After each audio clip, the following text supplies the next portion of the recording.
내 물건이나 챙기고 당장 내 집에서 나가. 민수는 차가운 목소리로 말했다. 여보, 당신 잊은 것 같네. 이 집은 우리 할머니가 물려주신 거야. 지우는 담담하게 대답했다. 그녀의 말투에는 어떤 흔들림도 감정의 동요도 없었다. 그리고 그 전에, 여러분은 어느 나라에서 보고 계신가요? 영상 끝까지 잘 부탁드립니다. 지우는 무릎 위에 놓인 미완성의 목도리를 조용히 내려놓았다. 또다시 그 말투, 또다시 공기 중을 떠도는 짜증. 천둥이 오기 전 공기가 정전기로 가득 찬 것처럼 그녀는 그런 기운을 피부로 느끼고 있었다. 충돌은 피할 수 없었다. 넓지만 어딘지 모르게 답답한 이 집에서의 저녁은 요즘 들어 점점 더 자주 고성이 오가는 싸움으로 끝나곤 했다. 민수는 문을 열고 들어와 열쇠를 탁소리나게 테이블 위에 던지더니 셔츠 단추를 대충 풀며 거실로 들어왔다. 그의 얼굴에는 피곤함이 묻어 있었지만 그와 동시에 익숙한 불만의 그림자도 드리워져 있었다. 지우는 그 표정을 너무도 잘 알고 있었다. 그 표정은 어김없이 이어질 불평의 전조였다.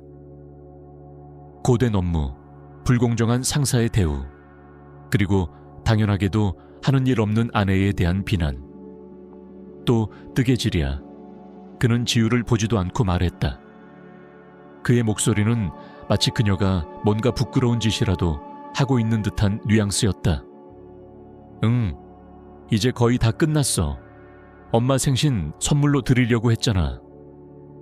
지우는 부드럽게 대답하며 말끝을 누그러뜨렸다. 그녀는 항상 그렇게 해왔다. 갈등을 피하고 맞서지 않고 조용히 맞춰왔다. 그렇게 해야 평화를 유지할 수 있다고 믿었기 때문에. 목도리? 그분이 목도리 없어서 못 쓰겠냐? 민수는 투덜거리며 냉장고 쪽으로 향했다. 그는 맥주병을 꺼내더니 허락도 없이 뚜껑을 땄다. 차라리 뭐라도 유익한 일을 좀 하지. 나는 지금 보고서 때문에 죽을 지경인데 당신은 뜨개질이나 하고 있잖아. 지우는 속에서부터 뜨거운 무언가가 올라오는 걸 느꼈다. 유익한 일? 그럼 내가 하는 일은 뭐야? 집안일은? 밥은? 셔츠는 저절로 다림질돼. 민수는 손을 휘젓듯이 내저었다. 그건 일이 아니지. 그건 그냥 자빌이라고? 나는 일하고 있어. 나도 제자들 가르치잖아. 뜨개질 수업. 물론 당신의 은행 일처럼 많은 돈을 벌진 못하지만 그게 우리 가정에 기여가 없는 건 아니야. 기여? 민수는 코웃음을 쳤다. 그건 그냥 바다에 떨어진 물 한 방울이야. 우리 사는 건 내 수입 덕분이라고. 그는 맥주를 단숨에 절반 가까이 마셔버렸다. 지우는 자리에서 일어섰다. 손이 떨리기 시작했다. 민수야, 이제 지쳤어. 내가 아무것도 안 한다는 소리, 당신 돈으로 먹고 산다는 말. 나도 지치고 나도 인정받고 싶어. 인정? 당신을 왜 인정해야 하는데? 예뻐서? 예쁜 건 물론 좋지. 근데 금방 사라져. 당신 그거 말고 뭘 잘하긴 하냐. 내 돈 쓰는 거 말고. 그 말은 그녀의 얼굴에 찬물보다도 차갑게 뺨을 때리는 듯한 모욕이었다. 지우는 늘 좋은 아내가 되려 했다. 민수를 뒷바라지하고 그가 편하게 지낼 수 있도록 애썼다. 하지만 돌아오는 건 늘 비난과 무시뿐이었다. 그건 당신 돈이 아니야, 민수. 그녀는 더 이상 참지 못하고 말했다. 그건 우리의 돈이야. 그리고 나도 그 돈을 어떻게 쓸지 결정할 권리가 있어. 우리의? 참, 웃기고 있네. 당신 내가 얼마나 일하는 줄 알아. 이 집, 이 가구, 이 삶, 이 모든 게 나 덕분에 있는 거야.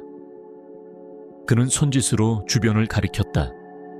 이 모든 걸 자기 업적으로 말하는 듯. 지우는 조용히 그를 바라보았다. 그녀는 지금 눈앞에 있는 이 남자가 더 이상 남편이 아니라는 걸 확실히 느꼈다. 그는 오직 자기 자신만을 보는 자기중심적인 남자였다. 싸움은 점점 거세졌고 두 사람 사이의 말들은 마치 눈덩이처럼 불어났다. 한마디 한마디가 점점 더 날카로워졌다. 지우는 느꼈다. 이제 조금만 더 가면 자신이 짓눌려 버릴 거라고. 당신은 그냥 집에서 놀기만 하잖아. 나는 소처럼 일하고 있는데 당신은 내 돈이나 쓰고 징징대고 있어. 민수는 소리를 지르며 이성을 잃어갔다. 얼굴은 붉게 달아오르고 눈엔 분노의 불꽃이 피어올랐다. 그래? 지우는 조용히 그를 바라보며 물었다. 그녀의 눈엔 눈물도 없고 공포도 없었다. 오직 차분함. 그것이 민수를 더욱 당황하게 만들었다. 진심이야? 지우는 낮고 고요한 목소리로 물었다. 그녀의 눈빛은 여전히 흔들림 없었고 그 평온함이 오히려 민수를 더욱 불안하게 만들었다. 그는 뭔가 이상하다고 느꼈지만 그 느낌을 애써 무시했다. 진심이냐고. 내가 장난하는 걸로 보여. 짐 싸서 나가라고 했잖아. 여긴 내 집이야. 내가 주인이라고. 민수는 여전히 자신이 유리한 위치에 있다고 믿고 있었다. 그는 지우가 어디 갈 데도 없고 결국 그에게 의지할 수밖에 없다고 확신했다. 지우는 말없이 그를 바라보았다. 그녀의 눈엔 미동조차 없었고 그 안엔 오래도록 쌓인 결심이 담겨 있었다. 민수는 그녀가 울고 매달릴 줄 알았다. 항상 그래왔으니까. 하지만 오늘은 달랐다. 지우는 천천히 옷장 쪽으로 가서 서랍 하나를 열었다. 그 안에서 두툼한 서류철을 꺼냈다. 민수는 짜증스러운 눈빛으로 그 모습을 바라보았다. 그게 뭐야? 그는 퉁명스럽게 물었다. 지우는 아무 대답도 하지 않은 채 조용히 서류철을 열고 안에서 몇 장의 서류를 꺼내 접힌 걸 펼쳐서 민수 앞에 내밀었다. 잘 봐. 그럼 내 말이 얼마나 어처구니 없는지 기억이 날지도 몰라. 민수는 마지못해 서류를 집어들고 읽기 시작했다. 몇 줄 읽기도 전에 그의 얼굴이 굳기 시작했다. 그 서류는 분명하게, 명백하게 이 집의 소유주가 박지우임을 명시하고 있었다. 그녀의 할머니인 김말순 여사 사망 후 정식으로 법적 상속 절차를 거쳐 그녀에게 넘어온 재산이라는 내용이었다. 민수는 종이를 내려놓고 아무 말도 하지 못했다. 그의 눈은 멍하니 허공을 응시했고 입은 반쯤 벌어진 채 말을 잃은 모습이었다. 지우는 그를 바라보며 조용히 말했다. 당신은 잊었어, 민수. 이 집은 내 할머니가 물려주신 거야. 내가 당신한테 돈 한 푼도 빌리지 않았고 당신 월급으로 산 것도 아니야. 당신은 그저 지금껏 내 집에 살고 있었을 뿐이야. 그 순간 민수의 어깨가 축 처지며 고개가 떨어졌다. 그토록 자신만만하던 표정은 사라지고 대신 작은 아이처럼 위축된 모습만 남았다. 지우는 그런 민수를 보며 어떤 동정심도 느끼지 않았다. 오히려 속 깊은 곳에서 이상하리만치 평온한 만족감이 올라왔다. 마치 수년간 짓누르던 무언가가 어깨에서 쑥 빠져나가는 것처럼. 내가 잘못했어. 민수는 중얼거리듯 말했다. 그냥 너무 힘들었어. 직장에서 스트레스가 많았어. 지우는 씁쓸하게 웃었다. 똑같은 말. 그가 그녀를 무시하고 모욕할 때마다 했던 바로 그 변명. 스트레스, 피곤해서, 그냥 욱해서. 변명은 매번 달라지지 않았다. 피곤하다고? 나라고 안 피곤한 줄 알아? 매일 당신 비난 들으며 무시당하며 사는 게 얼마나 지치는 일인지 알기나 해. 난 당신한테 한 번이라도 수고했다는 말을 들어본 적이 없어. 내가 뭘 해도 당신 눈엔 아무 의미도 없었잖아. 지우는 깊이 숨을 들이쉬고 고개를 들었다. 그녀의 눈빛은 더 이상 흔들리지 않았다. 민수야, 나 요즘 많이 생각했어. 우리 관계, 이 삶, 우리의 미래, 그리고 결론을 내렸어. 더 이상 이렇게는 못 살아. 민수의 얼굴에 공포가 비쳤다. 그가 그토록 무시해왔던 아내가 이제 그에게 등을 돌리려 한다는 사실이 현실로 다가왔기 때문이다. 무슨 말이야? 그는 더듬거리며 물었다. 내 말은 난 더 이상 나를 존중하지 않는 사람과 같은 집에서 살고 싶지 않아. 나를 자신의 소유물로 여기는 사람과 언제든 나를 내쫓을 수 있다고 생각하는 사람과는 함께 살 수 없어. 민수는 뭔가를 말하려 했지만 지우가 손을 들어 그를 막았다. 그만해, 민수. 난 이미 결심했어. 그녀는 테이블 위에 있던 서류들을 다시 정리해서 서류철에 넣었다. 내가 나가라고 했냐고? 아니, 이건 내 집이야. 당신이 나가야지. 민수는 말을 더듬으며 당황한 기색을 감추지 못했다. 아니, 나는 그런 뜻이 아니었어. 그냥 욱해서 그랬지. 그러나 그는 더 이상 자신감 있는 남자가 아니었다. 지우는 그를 똑바로 바라보았다. 수년간 쌓인 무시와 멸시가 그녀의 마음속에서 하나씩 풀려나가는 듯했다. 내가 그동안 얼마나 참고 살았는지 알아. 당신이 내 취미를 하찮게 여길 때마다, 내가 벌어들이는 돈을 무의미하다고 비웃을 때마다 내가 존재하는 이유조차 부정당한다고 느꼈어. 당신은 항상 내가 돈 벌어오니까 네가 존재할 수 있다는 식으로 말했잖아. 지우는 고개를 저었다. 그런데 말이야, 당신은 오히려 나한테 기대 살고 있었던 거야. 단순히 이 집 때문만이 아니야. 당신의 감정적 중심, 안식처, 안정감, 그 모든 걸 내가 지탱해 줬어. 그런데도 당신은 늘 당연한 듯이 받아들이고 그걸 권리인 양 휘둘렀지. 민수는 지우에게 다가가 뭔가를 말하려 했다. 그녀를 안아보려는 듯 손을 뻗었지만 그녀는 물러섰다. 손대지 마. 그녀의 목소리는 단호하고 차가웠다. 이제 당신 손길조차 받고 싶지 않아. 민수는 그 자리에서 얼어붙었다. 그는 이제껏 그녀에게서 그런 말을 들어본 적이 없었다. 혼란과 공포가 그의 얼굴에 드러났다.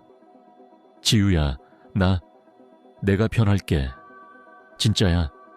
나 이제부터는 널 소중히 할게. 너를 존중할게. 약속할게.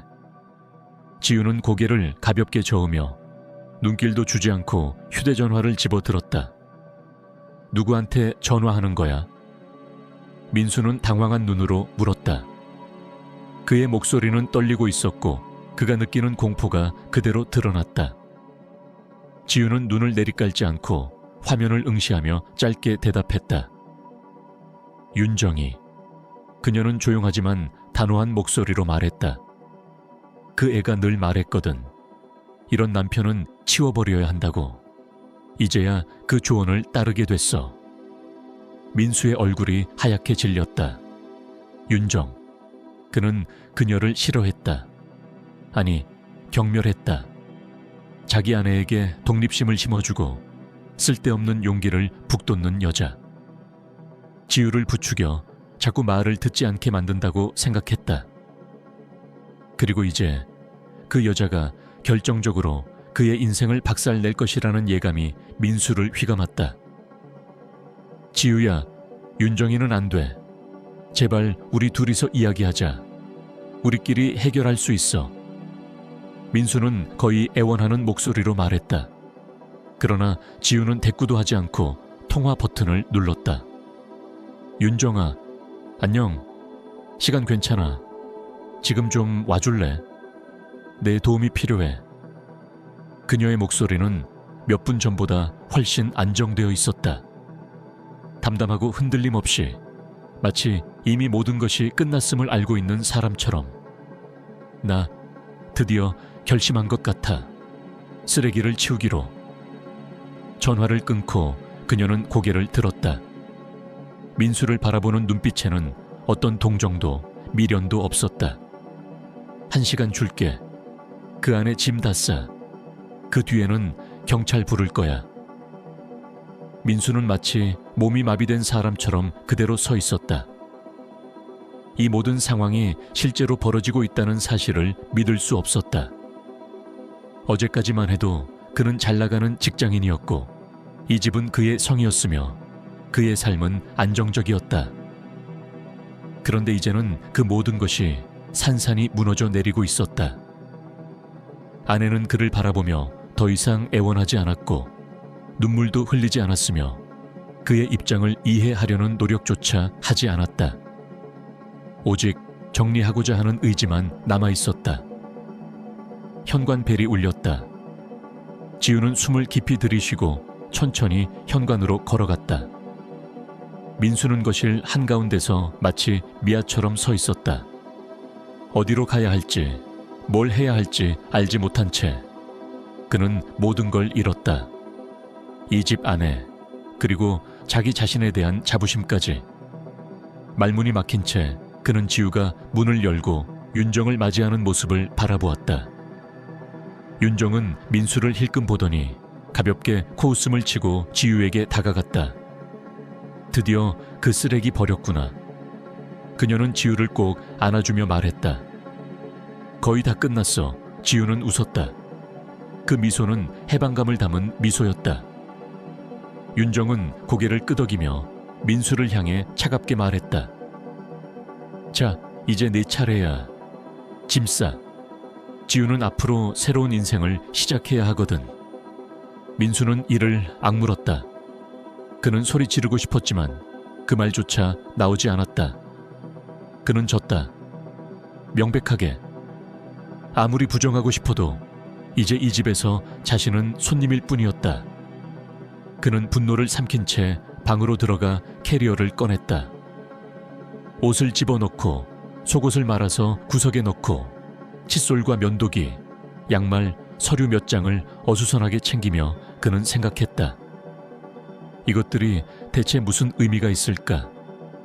이 한 장 한 장의 셔츠가 하나하나 접히는 속옷들이 마치 과거를 묻는 듯 했다. 이걸 정말 다 놓고 가야 하는 걸까? 여기가 분명 어제까지만 해도 그의 전부였는데. 짐을 다 싸고 그는 마지막으로 거실을 한 바퀴 둘러보았다. 이곳은 더 이상 그의 공간이 아니었다. 벽에 걸린 그림들, 주방의 식기들, 거실의 따뜻한 조명. All that he once called his now felt distant. 어제까지 그가 주인이라 믿었던 이 집은 사실 한 번도 그의 것이 아니었다. 그는 이곳에 잠시 머물렀을 뿐이다. 그리고 지금은 그 임시 체류의 시간이 끝났을 뿐이다.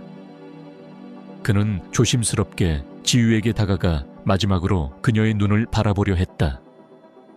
그러나 지유는 시선을 피하지도 않았고 그를 바라보지도 않았다. 미안해. 그는 간신히 그 말을 내뱉었다. 하지만 그 말은 허공 속에서 힘없이 떨어졌고 들리는 이도 받아줄 이도 없었다. 지우는 아무 말도 하지 않았다. 민수는 무거운 숨을 내쉬고 문을 향해 걸어갔다. 그의 뒤로 문이 조용히 그러나 분명한 딱 소리를 내며 닫혔다. 그 소리는 마치 판결처럼 냉정하고 단호했다. 문이 닫히고 난 뒤 지우는 그 자리에 등을 기대어 천천히 숨을 내쉬었다. 그녀의 뺨을 따라 눈물이 흘러내렸지만 그것은 슬픔이나 후회의 눈물이 아니었다. 오히려 안도의 눈물이었다. 마치 오랜 시간 짓눌렀던 짐 하나를 벗어던진 사람처럼 그녀는 자신의 가슴이 얼마나 가벼워졌는지를 느끼고 있었다. 그녀는 무너지지 않았다. 그녀는 떠밀린 것이 아니라 스스로 선택한 것이었다. 그리고 그 사실이 그녀를 더욱 강하게 만들었다. 어때 친구야? 윤정은 그녀의 어깨를 다정하게 감싸 안았다. 이제 진짜 새로운 인생 시작하는 거야. 지우는 작게 웃으며 고개를 끄덕였다. 그 미소는 그 어느 때보다도 진심이었다.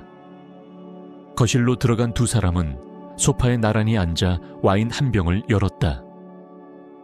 윤정은 익살스럽고 유쾌한 말투로 자신의 최근 일들을 이야기했고 지우는 웃으며 들었다. 그녀의 웃음은 더 이상 억지로 짜낸 것이 아니었다. 그녀의 마음속에 남아있던 불안, 두려움, 미련 같은 것들은 하나씩 녹아내리며 사라지고 있었다. 지우는 더 이상 민수에 대해 말하고 싶지 않았다. 그 이름조차 입에 올리고 싶지 않았다. 그와의 과거는 이제 닫힌 문 뒤에 남겨진 먼지 같은 것이었다. 그녀의 머릿속엔 오직 앞으로의 삶, 꿈, 계획들만이 자리 잡기 시작했다. 지금 이 순간 그녀는 자유로웠다. 어느 누구의 그림자 아래서가 아닌 온전히 자신의 삶을 살아갈 수 있는 첫 발걸음을 내딛고 있었다. 두 사람은 밤늦도록 이야기를 나눴고 새벽이 가까워질수록 지우의 눈빛은 점점 더 또렷해졌다. 그 안엔 희망과 확신이 있었다. 그녀는 알았다. 앞으로도 쉽지 않을 것이다. 감정의 후폭풍, 현실적인 문제들, 혼자서 살아가는 날들의 외로움이 분명 닥쳐올 것이다. 하지만 그럼에도 불구하고 지우는 더 이상 두렵지 않았다. 왜냐하면 그녀는 선택했다. 그리고 스스로 결정한 삶은 그 어떤 어려움도 감당할 수 있는 용기를 준다. 그녀에겐 윤정이라는 친구가 있었고 그녀의 집이 있었고 무엇보다도 자신에 대한 믿음이 있었다. 이제 그녀는 다시 짓눌리지 않을 것이다.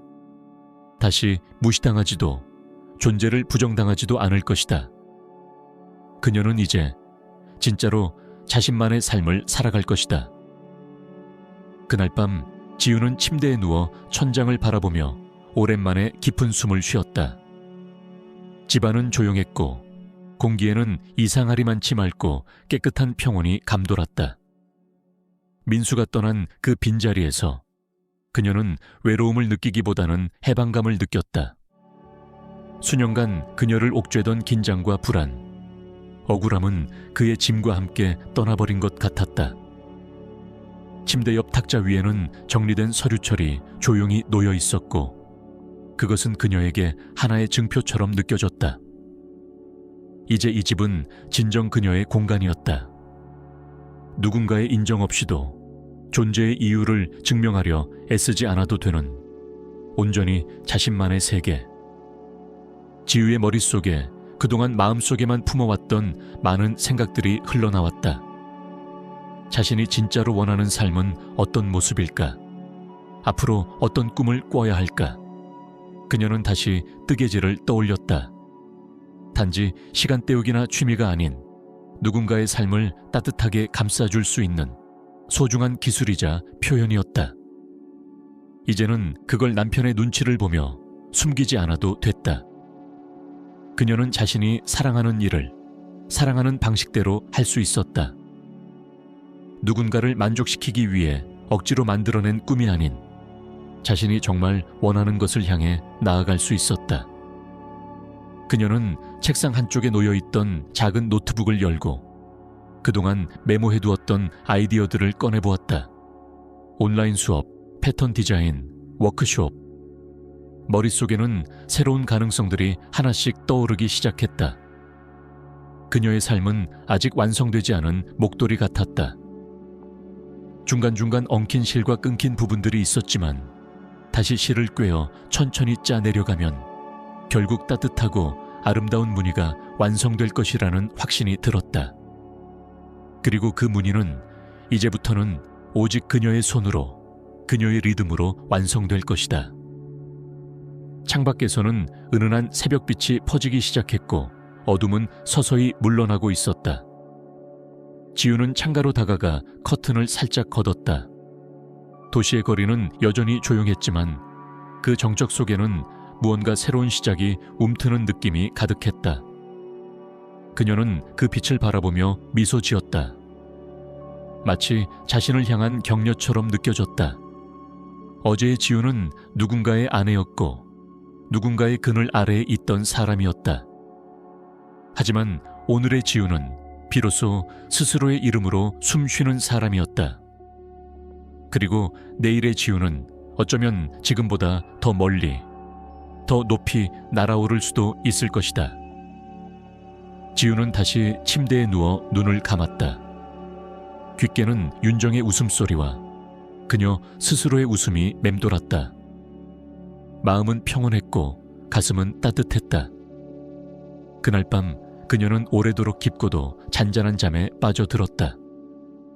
그것은 새로운 시작의 잠, 그리고 진짜 자신으로 살아가기 위한 첫날의 밤이었다.